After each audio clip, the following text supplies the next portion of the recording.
Hi everyone, this is Pasture Noel. Again, thank you so much for joining me for a word of encouragement, or the acronym is WOE. Today is Tuesday, December 15, 2020. So, wow, 10 more days um, before Christmas Day. So, Merry Christmas to all of you. Amen. My topic today is this: take risk. Okay, take risk. Let's be willing to go all out, or go out on a limb for God. If that's where God wants us to be or is leading us to, then it's the safest place to be, because God is there and He's prepared us to be there to experience victory through Him.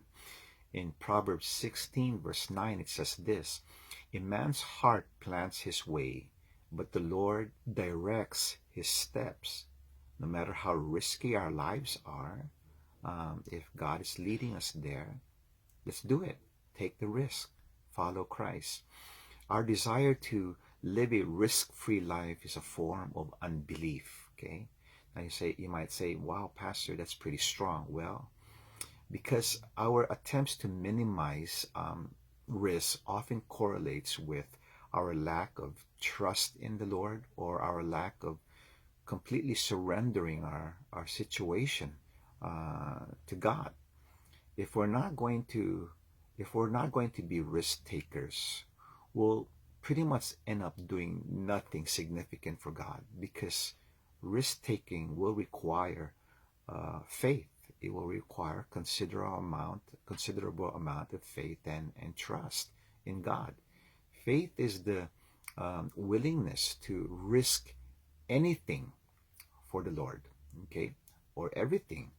Remember Gideon, when God told him to reduce his army to 300 against the Midianites, who had 135,000 soldiers? Well, that's pretty much trusting in the Lord. And it was pretty tough for Gideon to cut his army that much to 300. In Judges 6, verse 15 to 16, it says this: pardon me, my Lord, Gideon replied, but how can I save Israel? My clan is the weakest in Manasseh, and I am the least in my family. The Lord answered, I will be with you, and you will strike down all the Midianites, leaving none alive. Wow, amen. So that's how God works in our lives. He will perform the miracles. He will perform the deliverance. But we simply have to take risk, not play safe when God gives us instruction. Amen. God is able. In Matthew 19, verse 26, it says this: with God, all things are possible. Praise God. We're always going to face adversities in life. Some of them will be very overpowering or overwhelming. So to follow God in victory would require that we surrender the tendency of playing safe. And you hear that statement before: I just want to play safe, or let's be in a safe side, or let's play safe. It's when we play safe that we develop an attitude of timidity, of doubt, or unwillingness to obey God, particularly when God is telling us to do something and to us it seems too risky. Simply playing safe is just an excuse of disobedience. Okay? It's just an excuse of disobedience. Playing safe will keep us from fully obeying the Holy Spirit. Okay? Sarah Van Brethnack, an author, uh, gave the statement: playing it safe is the riskiest choice we can ever make. Okay? Again, playing it safe is the riskiest choice we can ever make. And I agree with her. It will keep us from doing what God has planned or prepared us to do. Okay? In Deuteronomy 31, verse 8, it says this: it is the Lord who goes before you. He will be with you. He will not leave you or forsake you. Do not fear or be dismayed. Amen.